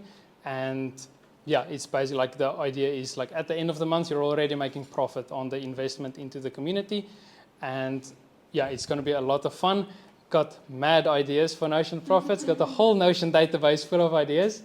And my entire personal brand is going to be around this community because yeah, like community, what we have here, like it's super important, and building that online as well is important. Like, because when I built my first community, like it immediately, like I talked with more people in the community than my audience. Got 37,000 subscribers on YouTube, 800 people, well now 800 people in the free community. I've talked with like more, like percentage-wise more with these people, because it's like, it's not just like an audience. You didn't like just create content and they consume. It's like anybody can create content. Like they're also creators within your community. You're just the leader. You're just the facilitator. So yeah, community is super important, and Notion Profits is going to help everybody who wants to make money online, like actually find one, like accountability, because that's important, like staying accountable, knowing what to do, having the path mapped out for you. Okay, do this, do that, and yeah, we're gonna do like almost like daily calls. There's gonna be a lot of group calls. Other people are going to do workshops. I'm going to get other experts in other topics and areas into the community, doing presentations and workshops. Sort of what we have here, but just online on school, getting other people to do workshops as well. And yeah, all of my systems. So for example, I've turned $100 million offers into a Notion system. So if you want to create a new offer, you just add a new database entry, go through the system, and then bam, you've got your offer. If you want to monetize your audience, I'm turning Andrew Kirby's entire creator monetization protocol into a system that you can just follow, whether it's market research, sales page, the offer, the VSL, private launch, public launch, like all of it is just going to be a system that you can just follow and go through in order to monetize your audience. Yeah, pretty much all the systems that I'm building for myself is for entrepreneurs. It's for people who want to make money online. So all of those systems are going to be inside of Notion Profits, as well as like a bunch more. And then the high level like overview, I guess, for Notion Profits is going to be like, this is going to be my team, like the people in Notion Profits who is not already doing their own thing, have their own audience. They just want to like make their first dollar online. They want to make money with Notion. For these people, I'm going to outsource work, like the work I get from my clients. So clients who wants to, like business owners who wants to have like custom builds made for them, the work will be outsourced to some people inside of Notion Profits. There's going to be a certain way, like only these types of people are going to be able to, yeah, like there's going to be a way to do it. But basically, people in Notion Profits is eventually going to like become my team, essentially. I'm going to train them, going to help them make money through me, but also like show them the different paths of making money with Notion. And yeah, like my mentor as well, he's going to come in and teach a few things. Going to get other people in Notion Profits as well. And yeah, I'm looking forward to building this community. And yeah, that would be my answer to your question. That's a great answer, and I think you already mentioned this before. But if you had to narrow down to what kind of people you think are going to benefit the most from joining Notion Profits, like what are their characteristics? Yeah, so it's either people who have not made money online yet, and they don't have a business, they don't have a service or offer or anything, but they love Notion. They're like obsessed with Notion. They're good at Notion. They can turn the Notion skill into cash. So that's going to be one of the people. Is just Notion enthusiasts. The other types of people is content creators who wants to monetize their audience using Notion as the vehicle to build and sell digital products. So there's going to be a whole like course just on that, like the entire creator monetization protocol that I'm helping you and Alex and like everybody with. Like that's going to be inside of the classrooms. Entire protocol you can just follow and the system that you can use to do that. And then also business owners who want to add digital products to their ecosystem, learning how to actually create Notion templates, how to package it, put it on Gumroad, like create the product page, the landing page, like how to do all those things, like the mock-ups, the 3D image mock-ups, or like just like around Notion templates. And even like I also got like a graphic designer. He's also gonna create like a course on Figma because he uses Figma. He's like a Figma wizard, so he's gonna do one on that, which will show how to do this specifically for Notion templates. And then also just coaches and consultants who wants to systemize the service, because there's going to be a section on that as well, because I think that's also super powerful, especially fitness coaches. Like there's a lot of demand for the fitness coaches, but yeah, so that would be the people who would benefit from Notion Profits. And how can we join this? So you can go to school.com/Notion Profits in order to join, or you can scan the QR code on the screen and also the link in the chat in order to join. And yeah, again, just note like the price will definitely increase because like the amount of value that's going to be inside this community, especially like you're going to make the money back within 30 days, it's way more than $25. So yeah, I'm excited for this, and I'm just going to like pack this with value. Like everything that I have, Notion Profits, everything is just going to be packed inside of this community. And yeah, like we're also going to do like the actual community itself Like we're going to do challenges and events and things like that where the community will be able to create and participate in everything. And what I'm also going to do is going to be challenges inside the community and like template reviews and that sort of thing. And then I'm also going to create content about it on YouTube and then drive traffic to their like templates. And then we do like a commission split as well. So you also get access to my audience if you join. So yeah. You definitely read Alex Hormoz's book, Make an Offer That's Stupid to Reject. So yeah. Any other questions? No, I think there's no other questions from the audience as well. That's highly relevant. From the chat, there's probably no. No, okay. All good. All good. Okay, if you guys had any very specific technical questions about Notion, I think the best thing you can do is to join Chris's Notion Wizard community. We are not going to cover those minor questions today. I can show, because people have asked, I can show the LifeWise dashboard. Okay. Just to, because that's also the dashboard that has made me the most money. So I think that would be I think that's a good idea. Valuable to just show. So in terms of everything else, so let me just show here. So this is the landing page. So as you can see here, number one product of the day. And yeah, this dashboard, like half of the money I've made is just from this one Notion template. So this is the LifeWise dashboard, and I can quickly just show here. So here we have a habit tracker. If you click on new week, then it will add a new week to the habit tracker. So okay, let me first just do like an overview. Habit tracker, quick create section, project and tasks. You have your calendar here, and then here is an areas database where you can organize and group all of your Notion templates. So all the individual systems that you have, instead of having a bunch of stuff in your sidebar, you want to clean it up, you want to have it in one place. This is that place. And then like all of these are systems in of itself. For example, the finance tracker is its own system. Let me just delete this. This is to like set up the template. So here, the finance tracker has like its own section, but I'm just gonna quickly cover just like this part because this is like the coolest, I guess. So over here you have accountability partner. Good day, Chris. Here's a quick overview of your day so far. Seems like you don't have any tasks for today. It looks like you have not added your daily habits yet. You can click on new week, and then this will create a new week for your habit tracker. And I can click on Monday, and here I have buttons for Monday. So if I click this button, adding today's date, it will then show up here on the accountability partner. So your daily habit progress for Monday is 0%. You still need to complete the following habits. I can click on add week, which will add a week to this habit tracker. I can click on good habits and bad habits, which will add my habits. So with this habit tracker, you can have specific habits for specific days. You can add a new year to your habit tracker. You can add or remove habits in the future without changing the progress of the previous days. And there's absolutely no formulas for you to update, which is like the 4 biggest problems when it comes to habit trackers in Notion. So I've solved all of them with this habit tracker.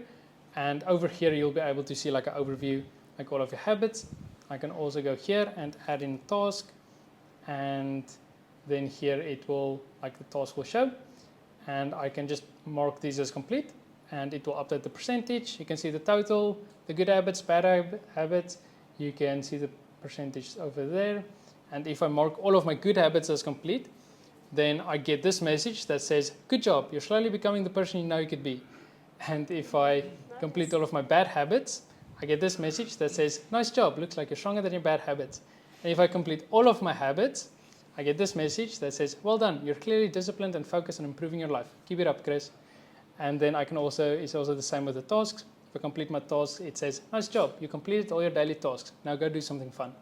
So yeah, that's essentially the habit tracker. And then this is also tied to the week. So we've added a week to it. So you can see your weekly progress. You can see your monthly progress, your quarterly progress, and also your yearly progress. And yeah, all of these as well. Like if I, for example, open up the week, there's stuff inside. You can add your ABC task for the week. So the absolute task, the task you need to get done. the beneficial tasks you can only start with once the 8 tasks are complete.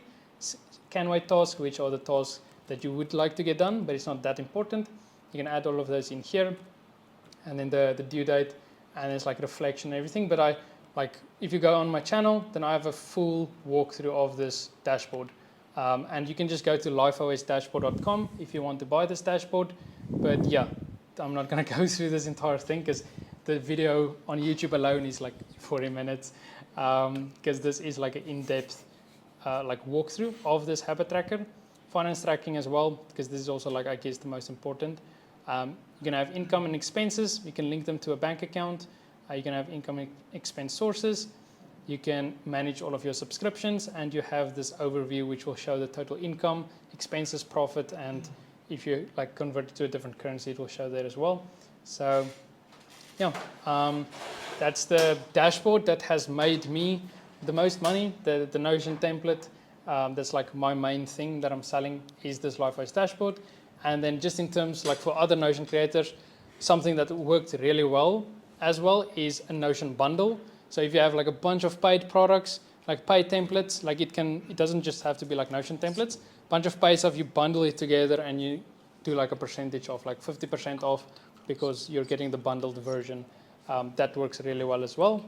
And yeah, this is my LifeOS dashboard that I'm personally like using to manage my life. And yeah, I got like over like I think 2,200 customers that has bought this dashboard.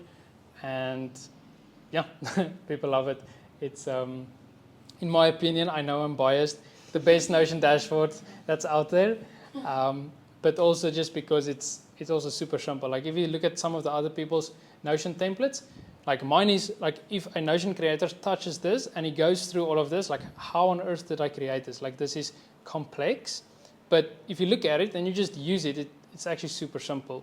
Like you see where everything is, everything's in like call-out boxes. Like I've tried to simplify it as much as possible. It's like strip away, remove all the things that's unnecessary.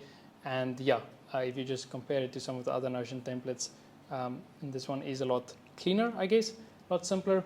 But I've seen some really cool ones. Just people inside of Notion wizards, like inside my community, there's people that has like really cool workflows and setups. Like you can build some cool stuff with Notion.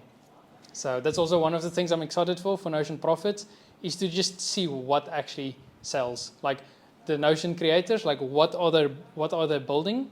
We're also going to do like community builds, like we're going to build stuff together, like big dashboards.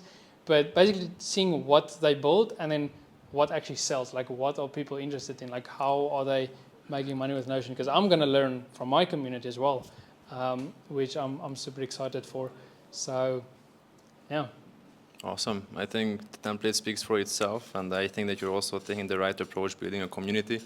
Community is a social listening tool where people discuss their problems, they propose solutions. So if there is no solution, maybe there is something to be built. I have a couple of questions from the audience. Yeah. Someone is asking, what skills are required to become a Notion wizard? To become a Notion wizard. I guess it's like the most, I guess, advanced, not really, but it would be to, like, for example, that accountability partner, like the formula, because that's just a formula. Like if I just go back, like this whole thing that changes, like this is a formula. Like if you can build something like this, or at least if you understand how to create this and what are the functions and everything that I've used to create this thing, then I would say you're a Notion wizard. Yeah. Because this is like, I built this before there was any content on Formulas 2.0. Like it was when the updated like formula language just came out. And this, I pulled like a overnighter in Thailand, like at my place, just like the entire night just trying to figure this thing out, because there weren't any content on it. Like I had to like figure this out. But I have a full tutorial on YouTube on how to build this exact accountability partner, if you want to check it out. Just go to like Chris Notion on YouTube, and you can just go to videos, the Formulas 2.0 playlist. There's a beginner, intermediate, advanced, like a series type thing, and then also this one, which is how to build this exact accountability partner, in case you want to build this and become a Notion wizard. Someone is asking, are you offering one-on-one consultation? Yes, I am. I think we can share that after the presentation. Yeah. We can put it in the recording in the notes and also where Yeah, we're going to I distribute will it. also share my the book list, just to remind you. Yeah, that was something that people. I want to share the book list because I do have a database of Yeah. the books that I've People were so- talking about it in the chat, and they would love to have that book Yeah. list. Yeah. And there was another question that what are the other resources that you would recommend for people to check out to learn about Notion other than your channel? Other than my channel, I would recommend the community, Notion Wizards, because I have a full Notion course inside of Notion Wizards. So if you go to school.com/Notion Wizards, then it's a free community you can join. And yeah, you can it's a free Notion course. It's full A to Z. There's 3 sections. So beginner, intermediate, advanced, 7 days. You can just go through that and basically master Notion. I'm also going to release that on YouTube soon, just the full course on YouTube, so that should be interesting. But yeah, you can go to Notion Wizards if you want to learn how to actually use Notion. Notion Wizards is more technical Notion, specific how to use it. Other people share what they're building, or if you have any questions about Notion, literally anything, you just drop it into Notion Wizards. You just drop it in the community, and yeah, you me or someone else will reply back and actually help you, answer your question. So yeah, they can go to Notion Wizards. They can obviously watch other people's content as well, but I want them to watch mine. Do you have a favorite one outside of your channel? I don't really watch a lot of content, even just content in general, but I would say probably the biggest one, Thomas Frank, is the most popular because yeah, but obviously I'm biased towards myself. Of course, but, we all are. You are definitely the top G when it comes to Notion, and I think I'm speaking on everybody's behalf in this house. Is there anything else, final words that you would like to add? Final words that I would like to add. I would just like to say thank you for everybody who joined physically and also online. Everybody who attended this workshop, and I talked for 2 hours now. So yeah, thank you for just listening to me ramble for 2 hours. But yeah, I hope to help you, whether it's with Notion, like I've been doing, or making money with Notion, which is what I'm going to be doing, which I'm super excited for. I hope to actually continue to provide value and help you, and be able to help you solve your problems through the problems that I've solved for myself. And yeah, I'm just looking forward to seeing where all of this will go. But yeah, super excited for you. There's one more question to answer. So the question is from Michael. He's saying that I get $100 plus from donation of my task manager free template. Nice. Do you have any idea what paid template could be made from this? Do you ask your email list directly? What paid products do they want? Good question. So no, you don't. You can put out a form market research to collect questions, but you can what I would recommend is your project and task manager. Maybe that's a system in a big dashboard that has a bunch of extra stuff. Maybe you are skilled at something specific. Then 'cause that's also another thing. Is okay, so for everyone that's still here who's Notion creators, find your Notion niche. That's super important. So if you're using Notion for something specific, just look at your Notion, what are you using it for? If you're a lawyer or whatever, then your Notion niche is Notion for lawyers, essentially. So if you have a project and task management system, then you want to put that into a bigger dashboard for a specific type of person. If it's general, like me, my LifeWise dashboard is for anybody, it's a general dashboard, then it's general, but I would recommend maybe finding your person, the type of people that you want to help. Maybe you already have a lawyer system inside of Notion because that's who you are, that's your profession. So whatever your profession is, that's usually your Notion niche. And then it's a project and task manager for lawyers or for medical students, or whatever your thing is, your profession. So that's what I would do, and then you can just add info products to it. like how to use it, like the Notion stuff, but also just other things like 5 project and task management tips, or different strategies, or just like information. Because yeah, you can just like add information as like an extra, like a bonus to sell your big dashboard, essentially. Well, epic. Thank you so much. I cannot change my camera, so I'm just going to walk here. But I think this has been an epic workshop. I think we all learned a lot, even more than I think what we expected, because we thought that we're going to learn about how to make money, but literally you give us a life lesson, how to live and how to think. So big kudos to you. Super excited to see where you are going to be in 1 year. I think this guy has big potential. So keep an eye on him, follow him on YouTube, join his communities. And I think that's a wrap. Thank you so much. Thank you so much for joining as well. I see you next time. We will see you next time. Thank you. Thank you all. Thank you.